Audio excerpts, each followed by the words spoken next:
I'm Ingrid. I'm 30 years old, and 3 weeks ago, my own parents threw me a birthday party just to publicly disown me in front of our entire family. 53 relatives, aunts, uncles, cousins I hadn't seen in years, a private room at the nicest restaurant in town. I walked in thinking it was a surprise celebration. I walked out. Well, I'll get to that. But here's what my parents didn't know. They weren't the only ones with a plan that night. And the woman sitting in the corner, the aunt they'd erased from our family 20 years ago, she'd been waiting for this moment. Before I take you back to that night, please take a moment to like and subscribe, but only if this story actually resonates with you. Also, I'd love to know, where are you watching from right now?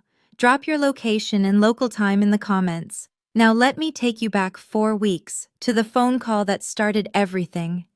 I was elbow deep in wet clay when my phone buzzed. The studio smelled like earth and coffee, and I almost didn't answer. Then I saw the name on the screen, Mom. My mother didn't call. She texted, short, clipped messages that read like orders. So when her name lit up my phone, my stomach did something strange.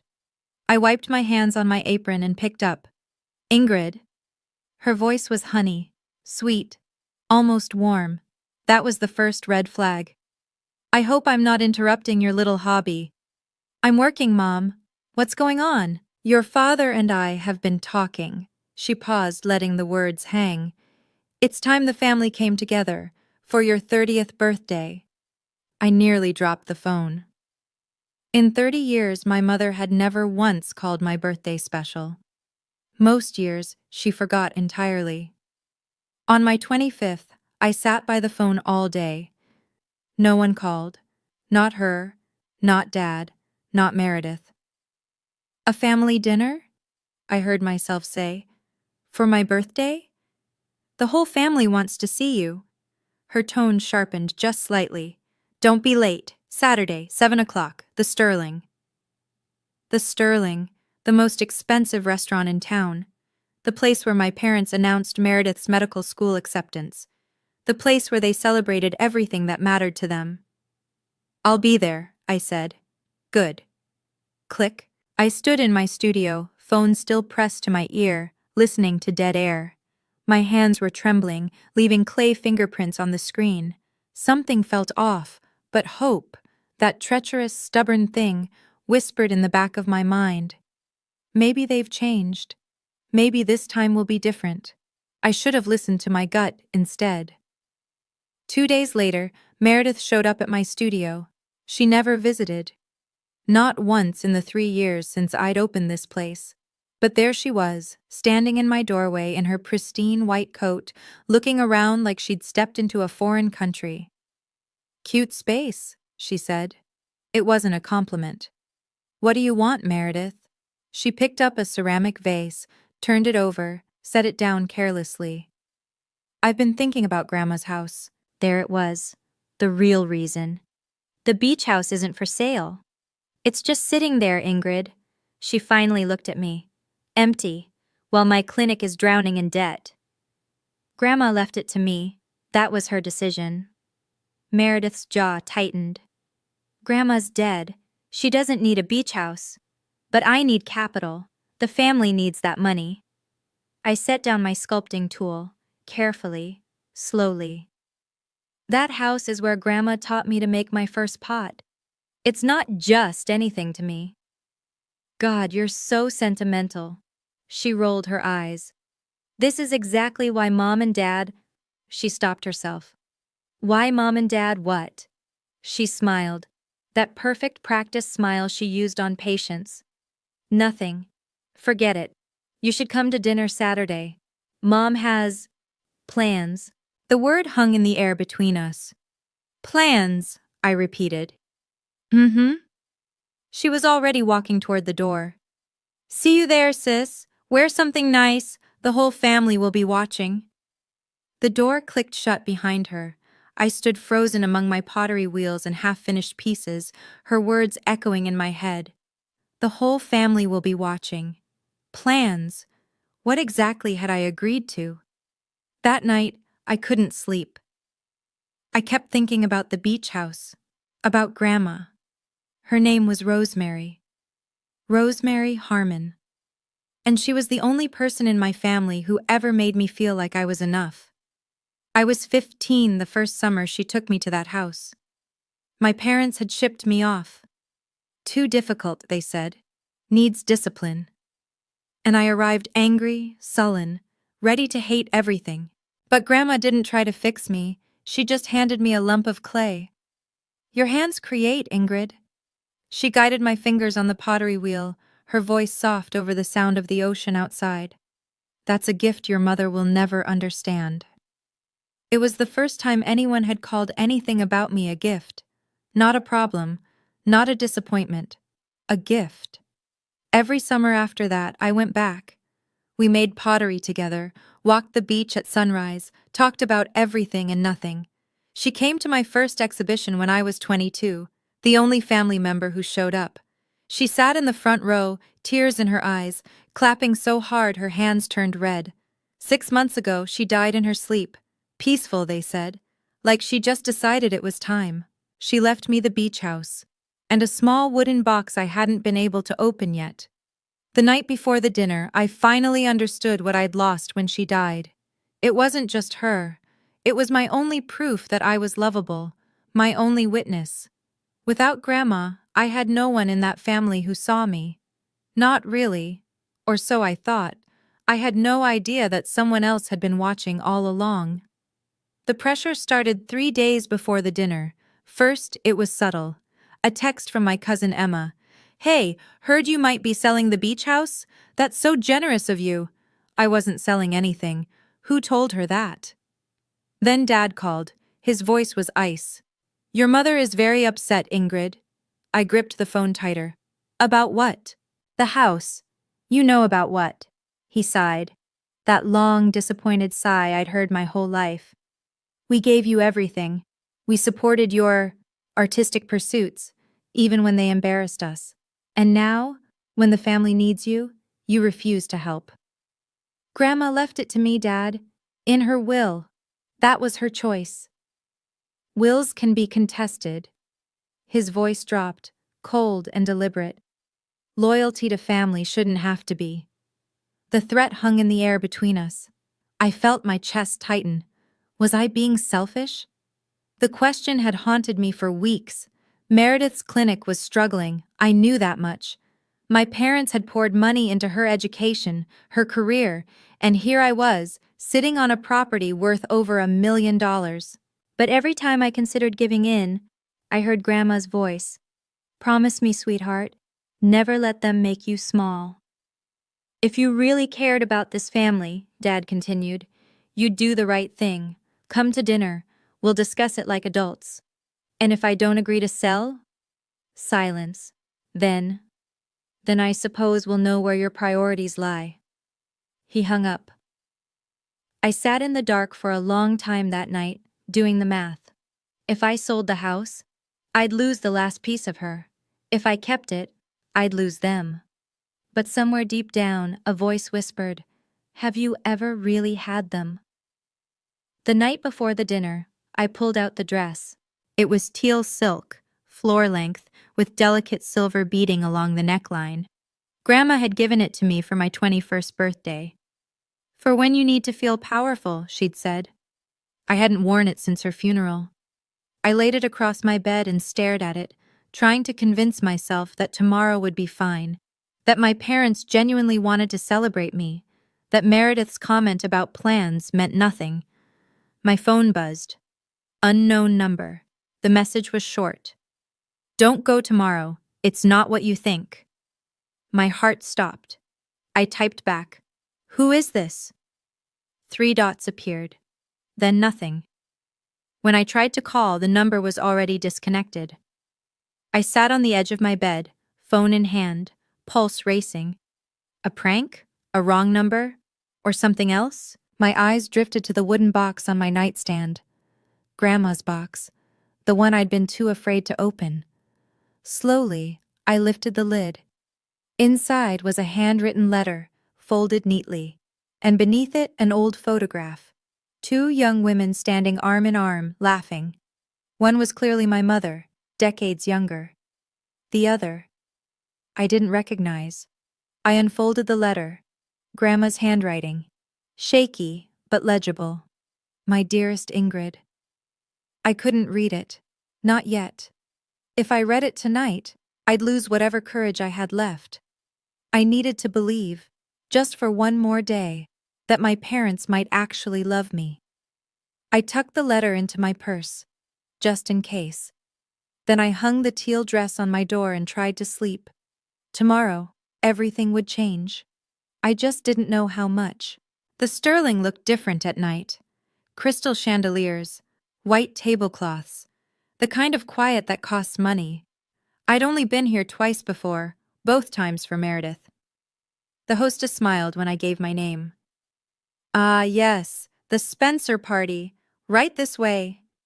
She led me down a corridor lined with oil paintings, past the main dining room, through a set of heavy oak doors. Your private room, she said, and opened them.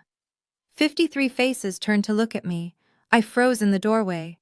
Aunts, uncles, cousins I hadn't seen since childhood. Great-aunts I'd forgotten existed.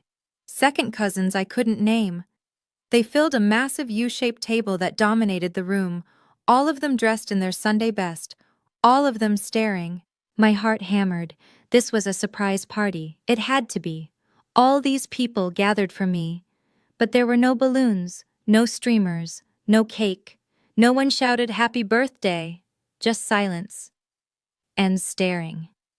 I spotted my parents at the head of the table. Mom wore pearls. Dad wore his surgeon's face, blank, clinical. Meredith sat beside them, unable to meet my eyes. And in the center of the U, directly facing the entrance, was a single, empty chair. For me. I walked toward it slowly, heels clicking on marble, feeling every gaze like a physical weight. The room was too quiet, too still, like a courtroom before the verdict. A microphone stand stood at the head of the table, next to my father's seat. That's when I noticed her. A woman in the far corner, gray-streaked hair, watching me with an expression I couldn't read. She looked familiar somehow, and worried. My mother was smiling, that smile she wore when she was about to win. Ingrid, she gestured to the empty chair. Sit, we've been waiting. I had barely sat down when my father stood up. He picked up a champagne glass and a silver spoon. Tap, tap, tap. The room fell silent, though it was already silent. Every eye shifted from me to him. Thank you all for coming tonight. His voice carried like he was addressing a surgical theater. We've gathered here for a family matter. Not to celebrate Ingrid, not for my daughter's birthday, a family matter. My stomach turned to ice. As many of you know, he continued, our daughter Ingrid has made choices that have concerned us. She abandoned her education. She refused to pursue a respectable career. She's lived in ways that don't reflect our family's values. Murmurs rippled through the room. I heard someone whisper, always knew she was trouble. My father's eyes found mine, cold, final. Victoria and I have tried everything, patience, support, guidance, but Ingrid refuses to change. She refuses to honor her family. My mother dabbed at her eyes with a handkerchief, the performance of a lifetime. Therefore, my father said, as of tonight, we are making a formal announcement. He paused. The room held its breath. Ingrid Spencer is no longer a member of this family. The words hit me like a physical blow. Gasps scattered through the crowd. Cousin Linda covered her mouth. Uncle George shook his head slowly. Is this really happening? Someone whispered. My mother stood, smoothing her skirt. We gave her every opportunity. Her voice trembled with practiced grief. She chose shame over family. I couldn't move, couldn't breathe. 53 pairs of eyes burned into me, and I was 15 again, standing in my parents' living room, being told I was too much trouble to keep. Then my mother reached into her purse and pulled out a folded piece of paper. The paper landed in front of me with a soft slap. Sign this, my mother said, and we'll let you leave with your dignity intact. I looked down. The words blurred, then sharpened. Legal letterhead, paragraphs of fine print, and at the bottom, a signature line with my name typed beneath it. Voluntary relinquishment of inheritance rights, the beach house. This was about the beach house. It had always been about the beach house. Everything clicked into place. The surprise invitation, the family matter. 53 witnesses assembled in their Sunday best. They hadn't gathered everyone to disown me. They'd gathered everyone to pressure me into signing away Grandma's house. The disownment was just leverage, theater designed to break me. You planned this, I breathed. We planned an intervention, my mother corrected smoothly, for your own good. I spotted a man in a gray suit near the door, Mr. Thornton, our family's lawyer. He was already holding a notary stamp, ready to make everything official. My mother leaned closer, her perfume suffocating. 53 witnesses, Ingrid. Your grandmother's lawyer won't be able to argue with that kind of family consensus. She tapped the paper with one manicured nail. Sign. Walk away quietly. This doesn't have to be harder than it already is. The room waited. I could feel them watching, some with pity, some with contempt, some with the morbid curiosity people have at car accidents. My hands were shaking, my vision was blurring. They had turned my 30th birthday into a courtroom, and I was already convicted. But somewhere beneath the panic, something else stirred, something harder. I thought of Grandma's letter, still folded in my purse. I thought of the woman in the corner, watching. My mother pushed a pen toward me. Sign, she said. Now. I picked up the pen. I know. Right now, you're probably as angry as I was in that moment. The pen in my hand. 53 people watching. My own mother's eyes drilling into me like I was a problem to be solved. If you've ever been treated like a tool instead of a person by your own family, type "I understand" in the comments. And if you want to know what happened next, drop a like so I know you're still here with me. Now, back to that restaurant. The pen hovered over the paper. My hand wouldn't move. Sign it, my mother's eyes commanded. End this. But something made me look up. Not at her, not at my father, at the room. 53 faces stared back at me. Most of them I barely knew. Distant relatives who appeared at funerals and weddings, who exchanged Christmas cards we never read. They'd been summoned here as witnesses, as weapons. And then I saw her again. The woman in the corner, gray-streaked hair pulled back simply. A plain black dress that didn't try to impress anyone. She sat apart from the others, near the back, half hidden by a potted palm. She wasn't looking at me with contempt or pity like the others. She was looking at me like she was trying to send a message. Stay calm. Wait. I noticed her hands resting on a leather bag in her lap, a bag that looked fuller than it should be, stuffed with something. Papers, maybe. Or something else entirely. My mother noticed me staring. Her head turned sharply toward the corner, and for the first time that night, I saw something flicker across her face. Fear. It was gone in an instant, smoothed over with practiced control. But I saw it. Ingrid. My mother's voice was ice now. Focus. Sign the paper. Who was this woman? Why did my mother, who feared nothing and no one, look at her like that? And why did something about her face feel so familiar, like looking at an old photograph I couldn't quite place? Ingrid, my father's voice this time, impatient. We're all waiting. I set the pen down, not signing, not yet. Not, can I have a moment, I said, to collect myself? My mother's smile tightened. Of course, darling, but her eyes never left the woman in the corner. The room pressed in on me, the whispers, the stares, the weight of 53 judgments. But in the chaos, I heard another voice, soft, familiar, speaking from somewhere deep in my memory. Never let them make you small, sweetheart. And if they try, you have everything you need. Grandma had said that to me the last time I saw her, 2 weeks before she died. She'd held my hands in hers, so thin by then, so fragile, and looked at me with eyes that still burned bright. I left you more than a house, Ingrid. Her voice had been barely a whisper, but fierce. I left you the truth. I hadn't understood what she meant. Not then, but I was beginning to understand now. Under the table, my hand slipped into my purse. My fingers found the edge of the envelope. Grandma's letter, still unread. I'd been too afraid to open it last night, too desperate to believe this dinner might actually be what my parents claimed. That hope was ash now. Whatever was in that letter, Grandma had wanted me to have it. She'd known something. About my mother. About this family. About what they would try to do once she was gone. I looked up at the room full of people who wanted me to disappear quietly. At my mother, who had orchestrated this public execution. At my father, who couldn't meet my eyes. Then I looked at the woman in the corner. She was still watching, still waiting. Her hand rested on that overstuffed bag. I wasn't alone. I didn't know how or why yet, but I wasn't alone. Something settled in my chest. Not calm exactly. Resolve. Actually, I said, my voice stronger than I expected.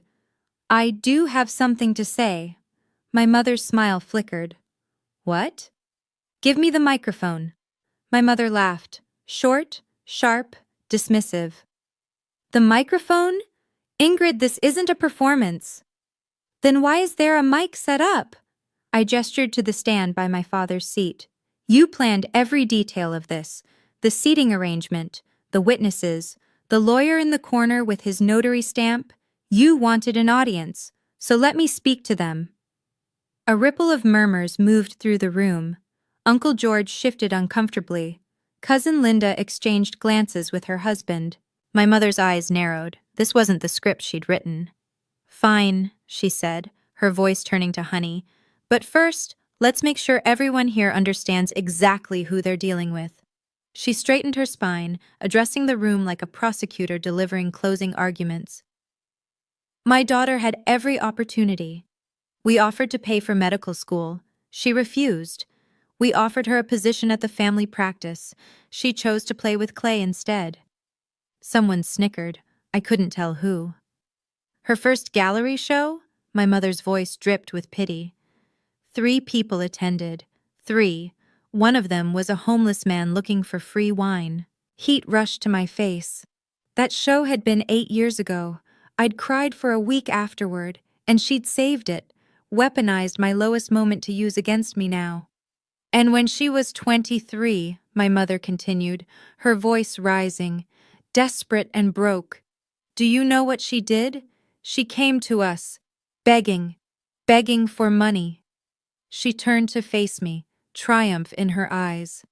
She's always been the weak one, emotional, unstable. Is this really the person you want clinging to mother's estate? My eyes burned, but I would not cry. Not here. Not for her. Are you done? I asked quietly. My mother smiled. Sweetheart, I'm just getting started. She had no idea. So was I. That's when Meredith stood up. My little sister. The golden child. The one who got everything I was denied. The praise, the support, the belief that she could be something. She pressed her hand to her heart, wearing an expression of exquisite sorrow. I tried, you know. I really tried with her. The room turned to watch her performance. I visited her studio last week. Meredith's voice trembled beautifully. I asked if we could talk about Grandma's house, find a compromise, and do you know what she told me? She paused. Perfect timing. She'd learned it from our mother. She said Grandma's house means more to her than her own family. Gasps scattered through the room. Someone clicked their tongue in disapproval. That's not what I said, I interjected. It's what you meant. Meredith's eyes met mine, cold, triumphant. You've always cared more about things than people. That's why you're alone. I stared at her, my little sister, who I'd protected from playground bullies, who I'd covered for when she snuck out at 16, who I'd believed was just caught in the middle of our parents' dysfunction. She wasn't caught in the middle. She was part of it. She'd probably helped plan this whole thing. You see? My mother spread her hands. We have no choice. This is an intervention. For her own good, my father added. For everyone's good, Meredith finished. The three of them stood together at the head of the table, a united front, a family without me. Uncle George leaned forward. Maybe you should just sign, Ingrid. Don't make this harder. Aunt Linda nodded. Think about your parents' reputation. The walls were closing in. The room was shrinking. And then my father picked up the pen and held it out to me. Last chance. The pen hovered between us. Black ink, silver barrel. Such a small thing to hold so much weight. Sign it, my mother said, or walk out that door and never speak to any of us again. 53 people held their breath.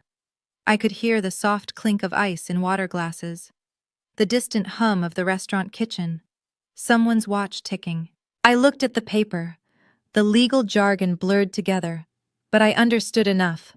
My signature would give them the house, Grandma's house, the only place I'd ever felt like myself. I looked at my parents. No love in their eyes, no regret, just impatience. They wanted this over. I looked at Meredith. She was biting her lip, trying to look sad. But I knew that look. That was her waiting to win look. And then I looked at the woman in the corner. She gave me the slightest nod. Her hand moved to her bag. Something shifted in my chest. Not hope exactly. Something harder, clearer. I thought, a real family wouldn't do this. I thought, Grandma would never have wanted this. I thought, I've spent 30 years trying to earn their love. What if I stopped? My hand closed around the pen. I felt its weight. My mother smiled. Then I set it down. No. The word fell like a stone into still water. What did you say? My mother whispered. I said no. I pushed back my chair and stood. I'm not signing, but I am going to say something. I reached for the microphone. My father lunged to stop me, but I was faster. You wanted an audience, I said into the mic, my voice ringing through the room. So let me give them a show. And I finally understood what Grandma meant. I had everything I needed. The microphone felt solid in my hand, real, grounding. My mother's face had gone pale. My father was half standing, unsure whether to charge at me or pretend this was all part of the plan. I didn't give them time to decide. Thank you all for coming tonight. My voice was steady, calmer than I felt. I have a few things I'd like to share. Ingrid, my mother started. You had your turn. I met her eyes. Now it's mine. The room shifted. I felt the attention swing toward me. Not as the defendant anymore, but as something else. Someone with something to say. 6 months ago, my grandmother, Rosemary Harmon, passed away. Most of you knew her. She was kind, she was generous. She was the only person in this family who ever made me feel like I mattered. A few people nodded. Grandma had been loved. She left me her beach house, not because I asked for it, not because I manipulated her, because she wanted me to have it. Because... My voice caught. I steadied it. Because she knew what would happen once she was gone. I reached into my purse. Before she died, she left me a letter. I was too scared to read it until last night. I pulled out the envelope. But I think it's time you all heard what she had to say. My mother's face went from pale to gray. Ingrid, don't, she said. Not a command this time. Almost a plea. But I was done listening to her. My dearest Ingrid, I began reading. If you're reading this at a family gathering, things have gone exactly as I feared they would. The room went absolutely still, and the woman in the corner stood up. I continued reading, my grandmother's words filling the silent room. Victoria has always seen people as tools to be used. She tried to take this house from me once, 10 years ago. Tried to convince me I was too old to manage my own affairs. When I refused, she stopped visiting. I heard someone gasp. Uncle George's wife, I think. I knew she would try again with you, sweetheart. She'll use guilt. She'll use family. She'll make you feel small and selfish for wanting what's rightfully yours. I looked at my mother. Her hands were gripping the edge of the table so hard her knuckles had gone white. But you are not small. You are not selfish. And this house is not just property. It's proof that someone in this family loved you without condition. My voice wavered. I steadied it. I've left you something else too. Something your mother doesn't know about. If you're reading this in front of witnesses, and knowing Victoria you probably are, look for your Aunt Patricia, my other daughter, the one Victoria erased 20 years ago. The room erupted in whispers. Other daughter? Victoria has a sister? I didn't know. Patricia has been waiting, I continued reading. She has proof of everything Victoria has done. Not just to you, to me, to her, to anyone who got in the way. I lowered the letter and looked at the woman in the corner. She was standing now, a sad smile on her face. My mother had gone completely still, like a deer in headlights. "Hello, Victoria," the woman said, her voice carrying across the room. "It's been 20 years. Did you miss me?" My mother's mouth opened. No sound came out. I had an aunt, and she'd been waiting for this moment for 2 decades. Patricia walked toward the table, and the crowd parted for her like water. She moved with the calm of someone who had rehearsed this moment 1,000 times in her head. Every step measured, every breath controlled. "Mom invited me," she said, addressing the room. "Before she died, she said, 'When Victoria makes her move, be there for Ingrid.' You have no right to be here." My mother found her voice, shrill and cracking. "You were cut off. You're not part of this family." "I was cut off because I threatened to tell the truth." Patricia stopped at the edge of the table, directly across from Victoria. 20 years ago, I found out what you were doing with Mom's accounts, skimming money, forging her signature, isolating her from anyone who might notice." The whispers grew louder. Uncle George stood halfway up, then sat back down. "Lies," my mother hissed. "She's always been jealous, unstable." "That's what you told everyone." Patricia nodded slowly. "That I was crazy, delusional, that Mom couldn't trust me." She turned to face the room. "But Mom never believed you. She just didn't have the strength to fight you anymore." "Patricia," my father's voice cut through, "this is inappropriate. Whatever grievances you have—" "Grievances?" Patricia laughed softly. "Richard, do you even know what your wife did? Or were you too busy pretending not to notice?" My father's jaw tightened. He looked away. "I didn't come here to rehash ancient history," Patricia said. "I came because Mom asked me to, because she knew Victoria would do to Ingrid exactly what she did to me, what she tried to do to her." She reached into her bag and pulled out her phone. "And because," she said quietly, "I have proof." Patricia held up her phone like evidence in a courtroom. "Before Mom passed, she gave me one last task." Her voice was steady, carrying across the silent room.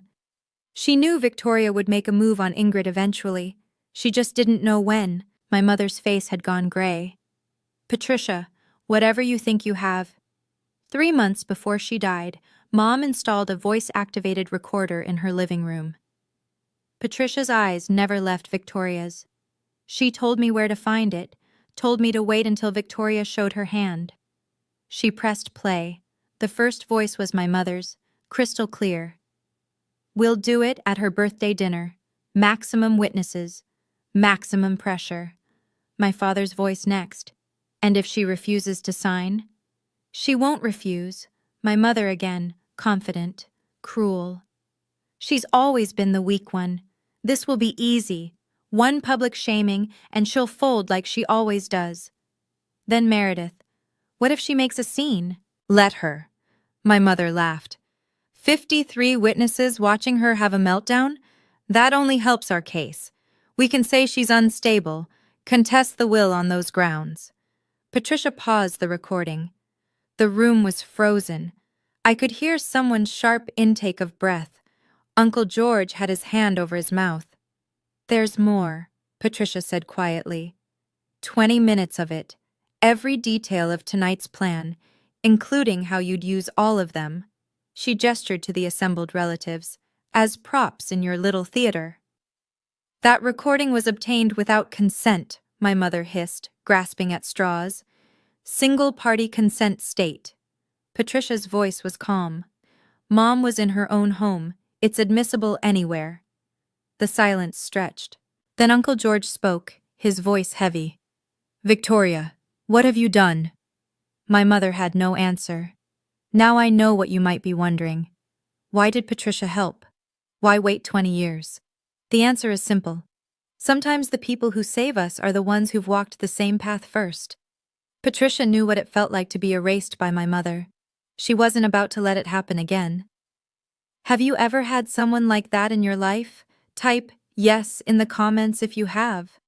And if you want to see how my mother reacted to being exposed, stay with me. The best part is coming. The room was still reeling when I picked up the microphone again. Not to attack, not to gloat, just to be clear. Mom, Dad. I looked at them directly. You wanted to disown me tonight? Consider it done. My mother opened her mouth to interrupt. But not on your terms, I continued. On mine. I turned to face the room, all 53 witnesses my parents had so carefully assembled. I will not sign that paper. Not tonight. Not ever.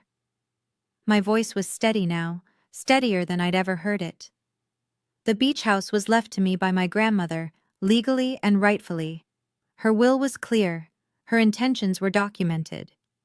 I looked directly at Mr. Thornton, the lawyer still clutching his useless notary stamp in the corner. And for the record, Grandma's will includes a protective clause. Any document signed under duress or coercion is automatically void. I gestured around the room. Your 53 witnesses? They just watched you attempt to coerce me. On camera. I pointed to the sterling security dome in the ceiling. In a restaurant with surveillance. Mr. Thornton's face went pale. He quietly slipped the notary stamp back into his briefcase. That clause also states that any family member who attempts to contest the will through manipulation forfeits their own inheritance from the estate. I let that sink in. Watched my mother's jaw tighten. Watched my father's face drain of color. So by all means, Mom, contest it. See what you have left when you're done. Silence. Absolute silence. And one more thing. I set down the microphone with a soft thunk. I didn't bring shame to this family. I brought inconvenience. There's a difference. I chose to live my life instead of performing in yours. That's not a crime. It's called growing up. I looked at my father. He wouldn't meet my eyes. I looked at Meredith. She was crying now, though I couldn't tell if it was shame or self-pity. I'm leaving now, I said. Anyone who wants to join me is welcome. I turned toward the door, and I didn't look back. I was 3 steps from the door when my mother lost control. This is ridiculous! Her voice cracked like a whip. Patricia has always been jealous, a liar. She was never stable. Victoria. Uncle George's voice cut through, heavy, disappointed. Stop. My mother wheeled on him. George, you can't possibly believe. We all heard the recording. He stood slowly, his chair scraping against the marble floor. We heard you planning this, planning to humiliate your own daughter for money. For Meredith's clinic, for the family. For yourself. Aunt Linda rose to stand beside her husband. It's always been for yourself, Victoria. We just didn't want to see it. The dam broke. Voices erupted from around the table. I can't believe we came here for this. 20 years you said Patricia was crazy. Poor Rosemary. She must have known all along. My mother spun in circles, trying to address each accusation, each desertion. But they kept coming. My father remained frozen in his seat, staring at the tablecloth like it held the answers to everything that had gone wrong. He didn't defend her. He didn't defend himself. He just sat there. Meredith had her head in her hands, mascara running down her cheeks. This wasn't supposed to happen, I heard her whisper. This wasn't the plan. The plan failed. Patricia's voice was gentle, almost pitying. They usually do when they're built on cruelty. People were standing now, gathering their coats, heading for the door. "Where are you going?" my mother demanded. "We're not finished." But they were finished. With her. With this. "Ingrid," her voice turned desperate. "Ingrid, wait. We can talk about this." I stopped at the door. "No, Mom," I said quietly. "We really can't." And I walked out. The night air hit my face like a blessing. Cool, clean, free. I stood on the sidewalk outside the Sterling, my heart pounding, my hands still trembling. But I was smiling. I couldn't help it. I was actually smiling. "Ingrid, wait!" I turned. 3 figures were hurrying out the restaurant door. Young faces, worried faces. Emma, Tyler, and Lily, my younger cousins. Emma reached me first, slightly out of breath. "Can we come with you?" I blinked. "What?" "We don't want to stay in there." Tyler jerked his thumb back toward the restaurant. That was insane. What they tried to do to you." Lily nodded vigorously. She was only 19, the youngest of the 3. "My mom always said I should be more like Meredith, but I think—" She hesitated, then squared her shoulders. "I think I'd rather be like you." Something cracked open in my chest. Not pain this time, something warmer. "Are you sure?" I asked. "Your parents—" "Can make their own choices," Emma said firmly, "just like we can make ours." Behind them, I could see more people streaming out of the Sterling. Some got into cars quickly, heads down, wanting to escape the fallout. Others stood in clusters, talking in low, urgent voices. And through the glass doors, I could still see my mother. She was standing alone now, arms wrapped around herself, watching everyone leave. "You'll regret this!" Her voice carried through the door, muffled but audible. "All of you!" Nobody turned around. "Come on," I said to my cousins. "There's a diner 2 blocks from here. I could use some coffee." "And pie," Tyler added. "Definitely pie." We walked away together. 4 of us. A new kind of family.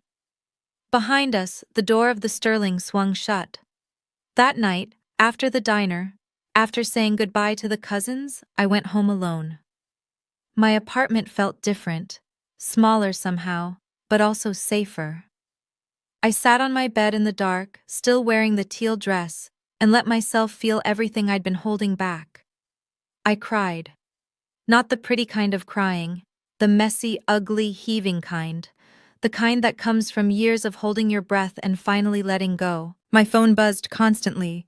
Texts from numbers I didn't recognize. Voicemails I couldn't bring myself to check. I imagined my mother leaving increasingly frantic messages, alternating between rage and false sweetness. I turned the phone off. In the silence, I thought about what I'd lost that night. My parents, my sister, the fantasy that if I just tried hard enough, they would love me. But that fantasy had been hurting me for 30 years. It was time to let it die. I thought about the look on my father's face when the recording played. No shock, no horror, just resignation. He'd always known what my mother was capable of. He'd just chosen to look away. I thought about Meredith, crying into her hands.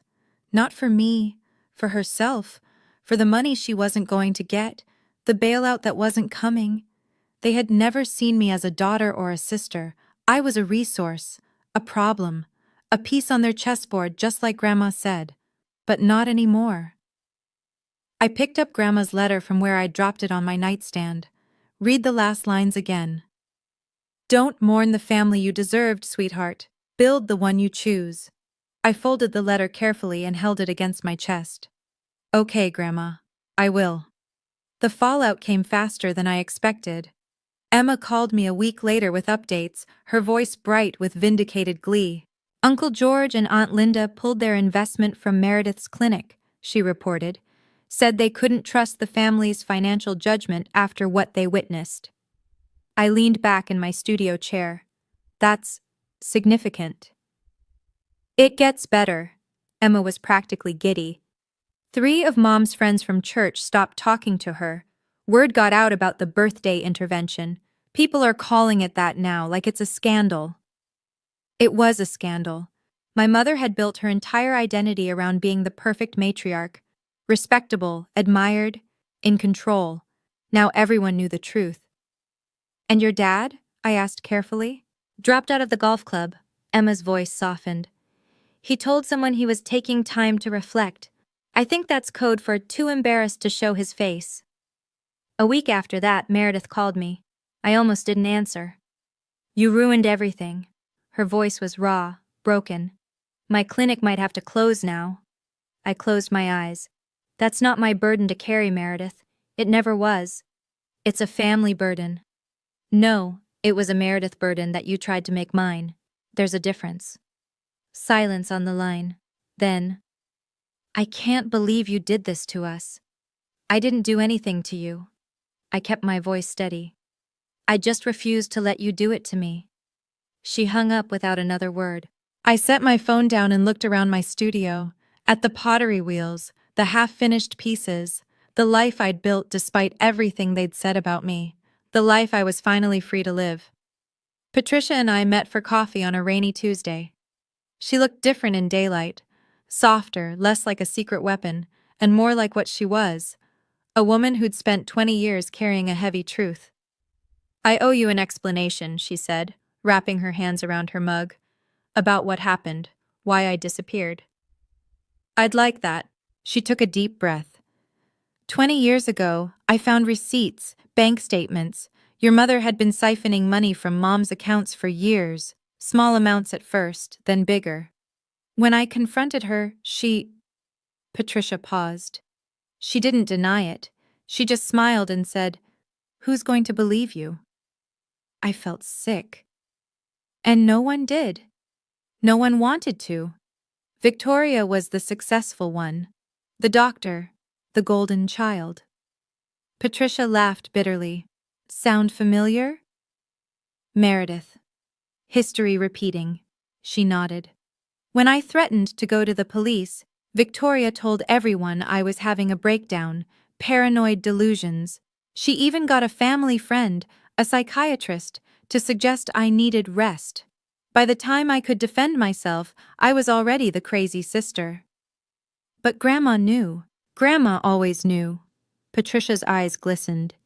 "She just didn't have the strength to fight Victoria anymore. So she planned, she waited, she set things up so that when Victoria finally made her move on you, I'd be there." 20 years of waiting," I murmured. "That's a long time." It was. Patricia reached across the table and squeezed my hand. "But you were worth it. Mom thought so. And now I know why." We sat in comfortable silence, rain streaking down the windows. "Your mother doesn't hate you, Ingrid," Patricia finally said. "She fears you, because you're the one thing she couldn't control." I let that truth settle into my bones. 1 month later, I stood on the deck of Grandma's beach house, watching the sun set over the water. The house was exactly as she'd left it. Faded floral curtains, mismatched pottery on every shelf, some hers, some mine, all made with love. The smell of salt air and old wood and something indefinable that just felt like her. I'd been here 3 times since the dinner. Each time it hurt a little less. This time, it almost felt like coming home. I'd started teaching pottery classes on weekends. Nothing fancy, just a folding table on the deck, a portable wheel, and whoever wanted to learn. Emma came to the first one, Lily to the second.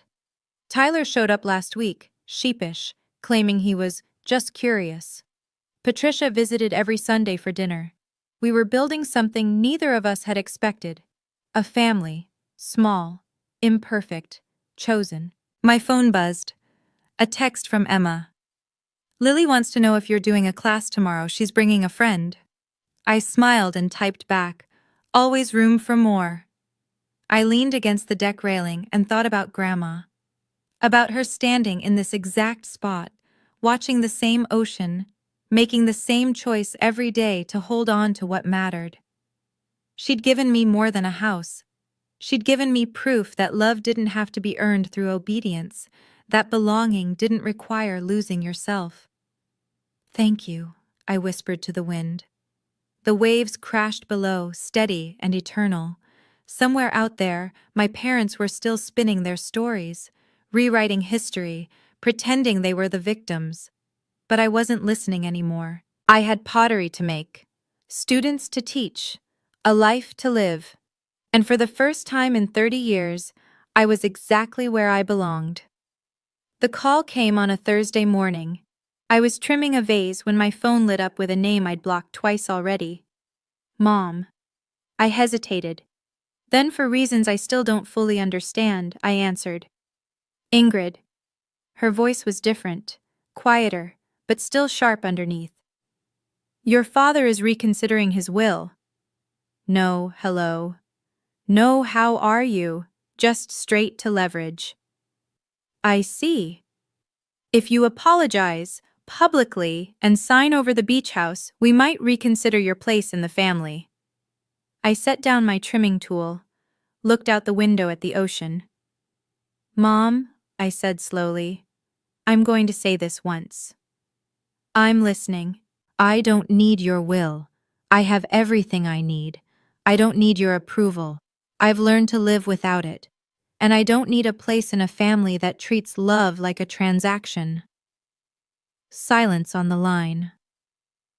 You'll regret this, she said finally. When you're old and alone, I'm not alone. I thought of Patricia, Emma, Tyler, Lily, the students who came every weekend to learn. I have family, real family. They just don't share your name. I could hear her breathing, sharp, angry. But Mom, I paused, surprised by what I was about to say. If you ever want a real relationship, not control, not obedience, just honesty, my door is open. Those are my terms. The silence stretched. Goodbye, Ingrid. Click. I stared at my phone for a long moment. Then I set it down, picked up my trimming tool, and went back to my vase. She never called again. I kept my door open anyway, not because I expected her to walk through it, but because I refused to become her. Some boundaries are walls. Others are invitations. I chose the second. So that's my story.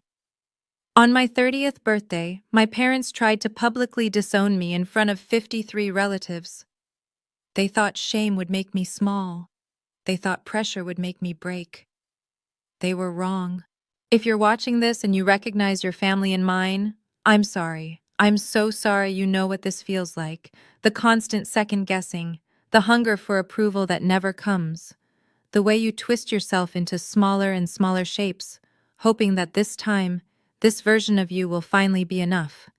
It won't be, because the problem was never you. I want you to know something. You are allowed to set boundaries. You are allowed to walk away. You are allowed to choose who deserves a place in your life and who doesn't. Blood doesn't equal family. Shared history doesn't equal love. And staying silent while people hurt you isn't loyalty. It's self-destruction. My 30th birthday was supposed to be my lowest moment. Instead, it became my turning point. The night I stopped asking permission to exist. The night I learned that the people who try hardest to make you small are usually the ones most afraid of what you'll become. 3 weeks later, I'm standing in my grandmother's house, building a life she would have been proud of. Teaching, creating, learning how to take up space without apologizing for it. It's not easy. Some days it still hurts. But I wouldn't trade this pain for the old numbness. Not for anything. They wanted to make me small. Instead, they showed me exactly how big I needed to become. And that, I think, is the best revenge of all. A good life, lived on your own terms. Thank you for being here with me. If this story touched something in you, type boundaries in the comments, because that's the most important lesson I learned. And if you want to hear more stories about standing up for yourself, hit subscribe and turn on notifications so you never miss one. Check the description for more stories like this one. I'll see you in the next video. And remember, you deserve people who love you without conditions. Take care of yourself.